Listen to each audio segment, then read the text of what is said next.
ఎవరు అన్నా? ఆయన నీకోసమే ఏంటి, గోల ఏంటి, అమ్మాయిలు ఏంటి, ఏంటి అసలు అరుపులు ఏంటి, డాన్సులు ఏంటి? అమ్మాయిలు కాదన్నా, ఇన్ఫ్లుయెన్సర్స్ అన్న. ఇన్ఫ్లుయెన్సర్స్తో డాన్స్ సాంగ్లు వేస్తున్నాను. ఇన్ఫ్లుయెన్సర్ వాళ్ళు మొత్తం ఇన్ఫ్లుయెన్సే చేస్తారు. అది కదన్నా, మరి దానివల్లే కదా మనకు వైరల్ అవుతాయి స్టెప్స్ అని. ఆయన నువ్వు ఎందుకన్నా ఇక్కడ అంత గట్టిగా అరుస్తున్నావు? ఒక్క నిమిషం రా అన్న, నీతో నీకు రెంట్కి ఎందుకు ఇచ్చాను సార్? డీసెంట్గా ఏమన్నా పద్ధతిగా కూర్చుంటామని, ఏదో వర్క్ చేసుకుంటామని. ఇక్కడ అమ్మాయిలతో స్టెప్పులు ఎన్ని కాదు. ఒకసారి నేను చెప్పేది ఎందుకు అరుస్తావు? ఒక్క నిమిషం చెప్తా. నువ్వు రా అన్న, అందరూ వింటారు. ఇక్కడ కూర్చోన్నా, కొంచెం వాటర్ తాగుతావు? రే వాటర్ పెట్టరా, కూల్ డ్రింక్, ఆ చిప్స్, ఆ టీ కూడా పెట్టు అన్న. ఏమైనా తాగుతావా? అన్నీ చెప్పేసావు కదా. సారీ అన్న. అరే పట్టుకొచ్చు, వాటర్ కాఫీ తాయి ప్లీజ్. నువ్వు సీరియస్ అవ్వకన్నా. ఏంటి గోల ఏంటి? అమ్మాయిలతో గంతులు డాన్సులు ఏది హెల్ప్? ఆఫీసా నువ్వు రెంట్కి ఎందుకు ఇచ్చాను అనుకుంటున్నాను? నువ్వు చక్కగా రాసుకుంటావు, ఏదో డిస్కషన్ అనుకుంటున్నావు. ఈ గోల ఎవరో అసలు నిద్రపోవట్లేదు మాకు. ఏంటన్నా, నేనేదో డాన్స్ వేస్తే నువ్వు అడిగినందుకు వచ్చినట్లేదు. ఏదో నువ్వు వాళ్ళతో వేయలేకపోతున్నాను ఫీల్ అవుతున్నట్టుంది. అబ్బా చా, నువ్వు డాన్స్ ఏదో వేసావు, వెయిటింగ్ ఉక్క బొక్క. ఏమన్నా అల్లు అర్జున్ అయితే డాన్స్ అంటే వెయిట్ చేస్తాను. నువ్వు అల్లు అర్జున్ అప్పుడు వైరల్ అవ్వాలన్నా, అదే ట్రై చేయాలి. చుట్టుపక్కల వాళ్ళు చెప్తారు అన్నా సత్య తోపు డాన్స్ అని నమ్మకం ఎప్పుడు అంతా అబద్ధం. నేనే నమ్మలేదన్నా, ఏదో ట్రై చేశాను. నువ్వు డైలాగు ఎమోషన్. ఏదో కాలేజీలో మిస్టర్ సిఎస్సి ఏదో మిస్టర్ కాలేజ్ అవార్డులు వచ్చాయి డాన్స్కే వచ్చాయి. ఏం కాలేజీ ఏంటో మహారాజా. నువ్వు కూడా డాన్స్ అయితే నువ్వు బాగా యాక్ట్ చేస్తావు, మంచి పవర్ఫుల్ డైలాగులు చెప్తావు, ఎమోషన్ ఫన్ అంటే ఒప్పుకుంటావు. నువ్వు డాన్సు మేము చూడాలి, ఉక్క బొక్క ఏం కాదు.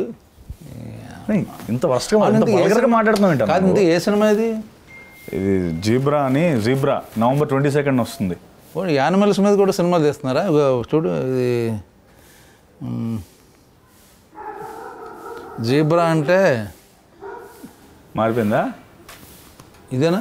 ఇదే నల్ల చారలు తెల్ల చారలు, ఇదే జీబ్రా. ఓ పిల్లల సినిమా అంటే యానిమల్స్ మీద జూ కాదన్నా, బ్లాక్ మనీ వైట్ మనీ అనే కాన్సెప్ట్ మీద జీబ్రా అని పేరు పెట్టారు సినిమాకి. పిల్లల cinema, animal cinema. Line king, line king, zebra అంటే నేను జీబ్రా అనుకుంటున్నానంటే ఏదో జీబ్రా లైన్స్ ఉంటాయి చూడు, ట్రాఫిక్ ఏదో వాడతారు, అదే జీబ్రా లైన్ అంటారా? లేకపోతే ఈ యానిమల్ జీబ్రా అనుకుంటున్నాను నేను అంతకాలం. చెప్పాలిగా మీరు సినిమా గురించి, ఎవరికి తెలియదు అన్న. చెప్పనివ్వట్లేదు, ఎక్కేస్తాను.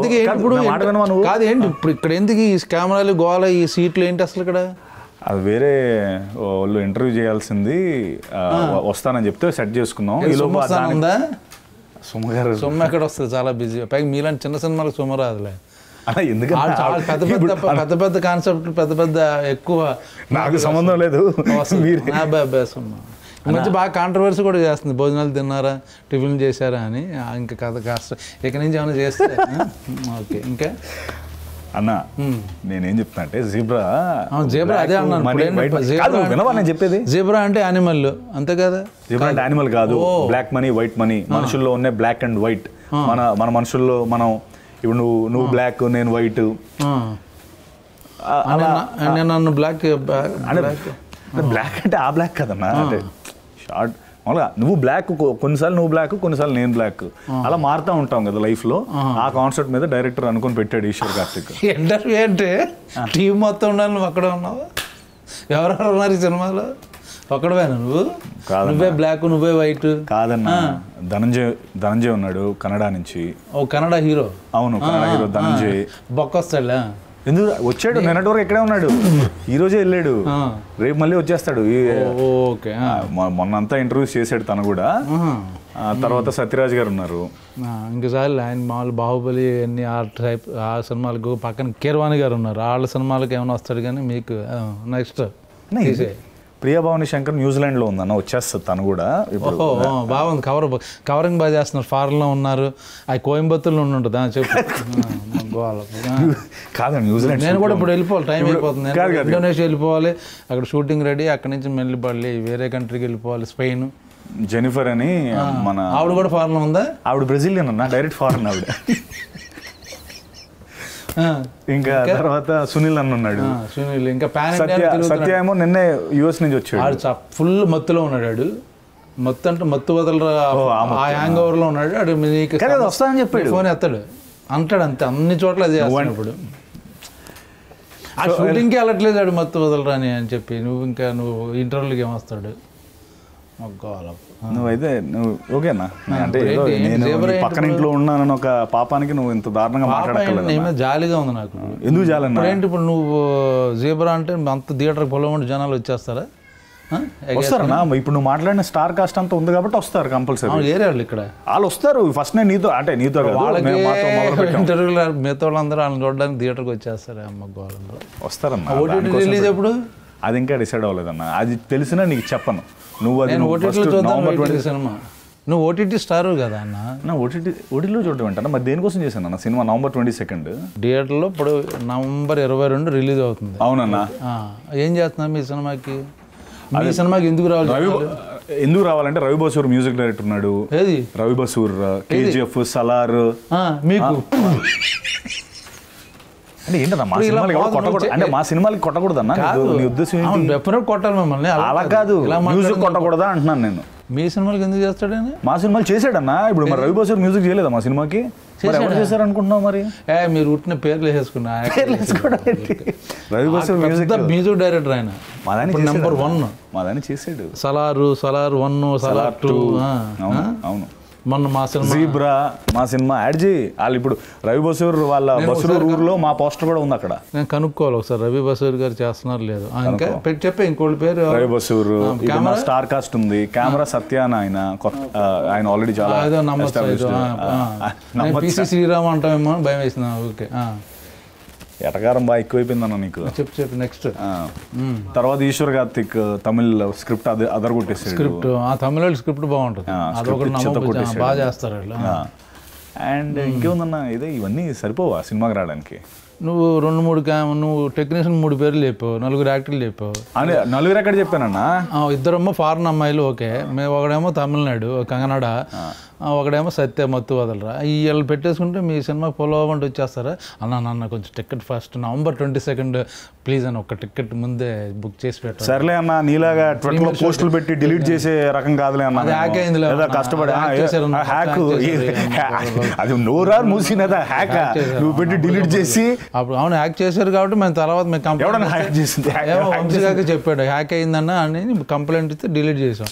ఇప్పుడు అటు వస్తున్నాయి నువ్వు. November 22 రిలీజ్ అవ్వాలా లేదా? అవ్వాలి. మాతో పెట్టుకుంటే చెక్ వేస్తాం. ఏంటి ఇలా ట్వీట్? ఇంకేంటి ఏంటి సినిమాలు ఏంటి? నువ్వు చెప్పనిస్తే కదన్నా సినిమాలో ఏందని. సినిమా గురించి చెప్పు నాకు. ఈశ్వర్ కార్తిక్ కదా ఫస్ట్. అబ్బో రవి బస్కర్ మ్యూజిక్. ఆయన తమిళ రైటరు ఈశ్వర్ కార్తిక్ గారు రైటర్. SN రెడ్డి గారు, బాలా దినేష్ ప్రొడ్యూసర్స్. అయ్యి బాబోయ్ సత్యరాజ్ గారు. ఇంకేమన్నా మొత్తం ఫుల్. నేను అడిగింది అసలు ఏంటి ఏమనుకుంటున్నారు? ఆ కథ అంటే మీ సినిమాకి ఎందుకు రావాలి? ప్రతి సినిమాలో స్టార్ కాస్ట్ ఉంటారు, మ్యూజిక్ డైరెక్టర్ ఉంటాడు తెలుసా ప్రతి సినిమా. అంటే ప్రతి సినిమా రైటర్ కూడా ఉండడం వేరన్నా. నా సినిమాకి నేను ఫస్ట్ టైం ఇంత పెద్ద స్టార్ కాస్ట్ పెట్టి, పెద్ద మ్యూజిక్ డైరెక్టర్ పెట్టి, మంచి కథ పెట్టి, ఇన్ని రోజులు అవే కదా నువ్వు ప్రతిసారి కనిపించినప్పుడల్లా నీ దాంట్లో సాంగ్స్ ఉండవా, నీ దాంట్లో ఎవరు సపోర్టింగ్ యాక్టర్స్ ఉండరా, నీ దాంట్లో హీరోయిన్స్ ఉండరా అని చెప్పి నన్ను ఏడిపిస్తూ ఉండేవాడివి. ఇప్పుడు అవన్నీ కలిపి నేను పెడితేనేమో రివర్స్ లో మాట్లాడుతున్నావు. సపోర్టింగ్ యాక్టర్లో క్రేజ్ రావాలంటే ఒక యాక్టర్ ఉండాలి. ఆడ ఏ సినిమాలు ఉంటే ఆ సినిమా హిట్.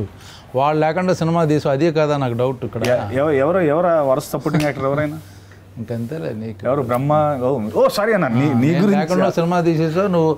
నీకు ఇచ్చే డబ్బులతో మీ రెమ్యునరేషన్తో మేము సినిమా తీయచ్చు అన్న. అందుకే అప్పటికే ఆలోచించాం. ఇలా గోల్ చేస్తే మొత్తం అలాగే కంపు చేయండి అందరూ కలిపి. లేదన్నా నిజంగా ఫస్ట్ కన్సిడర్ చేసి. పక్కింట్లో కీరవాణి గారు ఆస్కార్ అవార్డు పెట్టుకుని నువ్వు ఎవరో రవి బసూర్ నా వేరే చాటుకు వెళ్ళిపోయావేంటి అన్నా? వాళ్ళు పక్కన కూడా రాజమౌళి గారు ఎక్కువ వస్తుంటారు.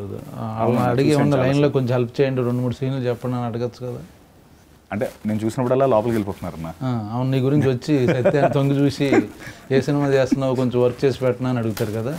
అంటే అలా కాదు, నేను అలా ఏం పిలుస్తాంలే అని నేను పిలవలేదు. లేకపోతే పిలిచేసేవాడు. ఆబ్వియస్లీ పిలుస్తాం కదన్నా. అవును. సో అందుకే నంది పెట్టుకున్నాను నాన్న. అదే అడగపోతున్నా. ఆస్కార్కి నేను నందికి కాంపిటీషన్. అదే వాళ్ళందరూ ముందే నేను రాకముందే ఇవన్నీ అయిపోయి, అందుకని నాకు లాస్ట్లో ఎవరినో పెట్టి తీసేసి నన్ను పెట్టారా? అంతే లేదు, ఫస్ట్ టైం నా దగ్గరికి వచ్చింది కదా. ఫస్ట్ టైం జనరల్గా మా దగ్గరికి వచ్చే కథలన్నీ ఫిల్టర్ అయిపోతాయి కదన్నా. అసలు మంచి కథ రావడమే చాలా అరుదుగా వస్తాయి కదా. సో నాకు ఫస్ట్ టైం ఈ కథ వచ్చింది అండ్ వెంటనే క్యాప్చర్ చేశాను. ఇప్పుడు కథ ఏంటి నాకు చెప్పట్లేదు. బ్లాక్ అన్నో వైట్ అన్నో, బ్లాక్ మనీ గురించి అన్న ఒక చిన్న ఒక అంటే నేను ఒక సినిమాలో ఒక బ్యాంకర్ అన్న, కామన్ మ్యాన్ బ్యాంకర్ని. లక్కీ భాస్కర్ లాగా అదొకటే 2 సినిమాల్లో ఒక కామన్ ఫ్యాక్టర్. కామన్ మ్యాన్ అన్నది ఒకటే common factor, bank common man. మిగతా అంతా మన సినిమా ఒక చిన్న ట్రాన్సాక్షన్ ముందు రిలీజ్ చేయొచ్చు కదా. ట్రై చేసామన్నా, ఆ టైంకి డేట్లో కుదరలేదు, అందుకని ఇప్పుడు వస్తున్నాం. కానీ సంబంధం లేదు, ఆ ఒక్క కాన్సెప్టే సంబంధం. మిగతా అంతా సినిమా మంది వేరు వాళ్ళది వేరు. ఇప్పుడు ధనంజయ్ వరల్డ్ ఏమో కంప్లీట్లీ గ్యాంగ్స్టర్ వరల్డ్. ఈ వరల్డ్ 2 వరల్డ్స్ కలెక్ట్. ఇప్పుడు అన్ని వరల్డ్ 1 by 1 సిరీస్ తీస్తున్నారా? ఈ వరల్డ్ ఆ world part 1 part 2 universal world అదా ఏంటిది చెప్పు. అంటే వరల్డ్ అంటే పార్ట్ 2 పార్ట్ 3 అన్న నాకు తెలియదు. ఈ మధ్య అన్ని అంటే నువ్వు సలార్లో ఉన్నావు కాబట్టి నీకు అన్ని వరల్డ్ ఏంటన్నా నీ పేరేంటన్నా సలార్లో? నీకెందుకు చెప్పన్నా, వద్దులే. ఆ సినిమాలు ఈ సినిమాలు వేరు, దాని గురించి డిస్కషన్ నెక్స్ట్. అడుగుతున్నాను మామూలుగా. నీ ఆ వరల్డ్ కాదులే అన్న, ఇది అంటే మా వరల్డ్లో ఈ ఒక్క వరల్డ్లో ఒక 3 వరల్డ్స్ ఉంటాయి. ఆ వరల్డ్స్ అన్ని కనెక్ట్ అయ్యి మేము ఎలా సాల్వ్ చేస్తాం ఇష్యూని. ఆ ట్రాన్సాక్షన్ ఎర్రర్ వల్ల నా లైఫ్ అప్సైడ్ డౌన్ అయ్యి కామెడీ, నేను సత్య కామెడీ చేసుకుంటూ హైస్ట్లు కాన్లు ఏదో ట్రై చేశాను అన్న. నువ్వు comedy? Yeah, baby steps. Very good comedy. This is comedy. Okay. So ఏదో చిన్న ఫుల్ ఫన్ ఉంటుంది నాది సత్యాది. ప్రియమణి శంకర్ మేము ముగ్గురం కలిపి నార్మల్ అన్న ఫన్ ఉంటుంది అని అడుగుతావు. ఫుల్ బాటిల్ చేసి నాతో అసలు ఏమన్నా అసలు అది రిలీజ్ అయ్యి మాట్లాడుకుందాం. దీని తర్వాత అవుతుంది కదా, దానికే ఇది ఆది. అదే మొత్తం అంత పెద్ద క్యారెక్టర్ నువ్వుంటేనే మేము చేస్తామని పెట్టుకుంటే ఇదన్నా నువ్వు నన్ను రోస్ట్ చేసే పద్ధతి. ఇప్పుడు నవంబర్ 22 నవంబర్ 22 జీబ్రా అంటే సాలార్జంగ్ మ్యూజియంకి వెళ్ళి మేము జీబ్రా చూడాలి. సాలార్జంగ్ మ్యూజియం కాదు, నేను మొన్న కెన్యా వెళ్ళి జూలాజికల్ పార్క్. సాలార్జంగ్ మ్యూజియంలో జీబ్రా ఎందుకు ఉంటుంది అన్న? ఫోటో ఉంటుంది కదా, ఫోటో చూసి ఫోటో కోసం అక్కడికి వెళ్తావా? వేసావు దొరికేవలే కానీ అది టెస్ట్ చేస్తున్నాను సెన్సెస్లో ఉన్నావా లేదా అని. సో అదన్నా. సో నువ్వేనా నాకు కొంచెం ఏం చేయాలి, ఇంటర్వ్యూ చేసి సపోర్ట్ చేస్తే తక్కువేం కాదు. మాకు ఇక్కడ పుష్పకే అడుగుతున్నారు నన్ను, కుదరట్లేదు ప్రమోషన్లకి. నేను నీకు జీబ్రాకి వచ్చి నీకు ఇంటర్వ్యూలు, పైగా నువ్వు అక్కడే ఎవరు ఈ కాస్ట్ అంటే ఎక్కడెక్కడో ఉన్నారన్నారు. నీ ప్రమోషన్ నీ యాక్టర్లే రావట్లేదు, హీరోయిన్లే రావట్లేదు, మళ్ళీ నేను ఇంటర్వ్యూ అన్నా రావట్లేదు కాదు, వస్తున్నారు. నేను మొదట స్టార్ట్ చేసాను నీతో, నేను ఆపేలేదు. ఫస్ట్ మంది స్టార్ట్ అయితే అందరూ ఆటోమేటిక్గా జాయిన్ అయిపోతారు అనేది పాయింట్. అంటే వాళ్ళు ఉంటేనే చేస్తావు నువ్వు డెఫినెట్లీ. నీకు అంటే ఫాద్ వాజులు బన్నీ నీకు రేంజ్ అంతే. పక్కన పెద్ద పెద్ద ఎలా ఉందన్న ఎక్స్పీరియన్స్? పుష్ప 2 అయినా చెప్పొచ్చు కదా, లీక్స్, బ్రహ్మాజీ లీక్స్. ఇప్పుడు మొత్తం అదే వేస్తారు తప్పించి ఏదో కొంచెం మాది పుత్తి చినిగిపోద్ది అంతే. అంతేనా? కొత్త చింపి పారదొబ్బుతాం ఇంతేమో. ఇదే కొత్త చింపి పారదొబ్బుతాం. ఇదే ప్రభాస్ ఎలా చెప్తాడు సలార్లో? ప్రభాస్ అయితే కొత్త చింపి పారదొబ్బుతాం. ఎన్టీఆర్ అలా చెప్తాడు. ఎందుకు ఇవన్నీ నేను అడగచ్చు కదా? ఎన్టీఆర్ అలా చెప్తాడు చెప్పు. ఎలా చెప్తాను? తారకాన్ని అడగాలి. నువ్వు ఎలా చెప్తావు అంటే నేను చెప్తాను కానీ అతని ఎమోషన్ ఎలా ఉంటుంది తారక్ది. కొత్త చింపి పారదొబ్బుతాం. ఇంకా ఏంటిది చెప్పాను, అంతే వచ్చి నాకు. ఎక్కువ అడిగితే దొరికిపోతాం అందుకే ఎందుకు వచ్చింది. ఓకే. ఇప్పుడు మొన్న అదేంటిది మన రామ్ చరణ్ స్టిల్ వచ్చింది, ఇలా కూర్చుని. అవును, ఇలా అలా ఫీల్ అవుతున్నావు నువ్వు? అలా కూర్చుని కళ్ళజోడి ముందు కళ్ళజోడి లేదా ప్రభాస్ అనుకుంటున్నావా? అంటే అనుకునే హక్కు కూడా లేదన్నా. అనుకోవడం వేరు, నా ముందు చూపించడం వేరు. చూపించుకో ఎప్పుడు అలాగా. ఏంటి ఇప్పుడు సినిమా పేరు? జీబ్రా. అది ఆ యాటిట్యూడ్లో ఉంటే కరెక్ట్. ఏంటి ఫీల్ అవుతున్నావా? లైట్గా ఫీల్ అవ్వకు, చాలా దరిద్రంగా ఉంది. మామూలు క్యాజువల్ కూర్చో. ఇప్పుడు ఏంటి రవి బసూరు సలారు మ్యూజిక్ డైరెక్టర్ పెట్టుకుని మాస్ హీరో అయిపోదాం అనుకుంటున్నావా? మర్చిపోయి ఆయన మాస్ హీరోకి బ్యాక్గ్రౌండ్ చేస్తుంటాడు కదా. నువ్వు నీకు కూడా చిన్నగా కొంచెం చిన్నగా ఏంటి కొంచెం ఎలా ఎదగాలి కదన్నా. నువ్వు సింధూరం చేసినప్పుడు లేదా నీకు? మరి ఏమైంది ఇప్పుడు? అవుతాయండి. అరే ఎంత ఎంజాయ్ చేస్తున్నావు బా. ఓహో కాదన్నా ఏదో నీ గురించి కాదన్నా, నాకు మామూలుగా ఏదో నవ్వు వచ్చి. ఇప్పుడు జీబ్రా అవునాయి. అంతకుముందు ఏం చేసావు? దీని ముందు చెప్పు లిస్ట్. హలో నేను నీ గురించి నవ్వలే. ఎవరి గురించి ఇప్పుడు అన్న నీ మీద నువ్వు జోకేసుకున్నావు, నేను నవ్వితేమో నాకు రివర్స్లో నన్ను వేసుకున్నావు. నెక్స్ట్ మన పాత ఏంటి? సో ఇప్పుడు దీంతో నువ్వు సెటిల్ అయిపోతావు.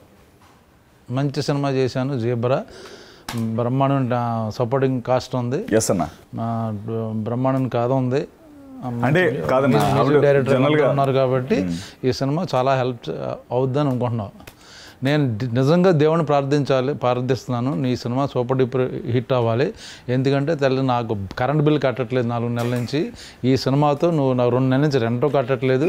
ఈ సినిమా తర్వాత నువ్వు మొత్తాన్ని ప్రాపర్గా కడతామని అనుకుంటున్నాను. సరే వెళ్ళొస్తాను, నువ్వు మళ్ళీ అమ్మ గోల్ ఇంటర్వ్యూ తొక్కలేదు కూడా. నేను మీ జీబ్రా కూడా ఇంటర్వ్యూ చేస్తే నా పరువేంగా నెక్స్ట్ డిసెంబర్ 5th మా సినిమా ఉంది. ఏంటి అనుకుంటున్నావు? అంటే అప్పటి వరకు ఉంచుకోండి థియేటర్లో, లేకపోతే పుష్ప తగ్గేదేలే. 2 అన్న మర్చిపోయావు. పుష్ప తగ్గేదేలే. అన్న కాదు, ఒక్క నిమిషం కాదు అన్న, గెద్దం లేదు మళ్ళీ తగ్గేదేలే అంట. ఇంటర్వ్యూ అయిపోయింది. ఎడిట్ చేసి వేసేయండి రా ఈయన తెలియకుండా. ఓకే.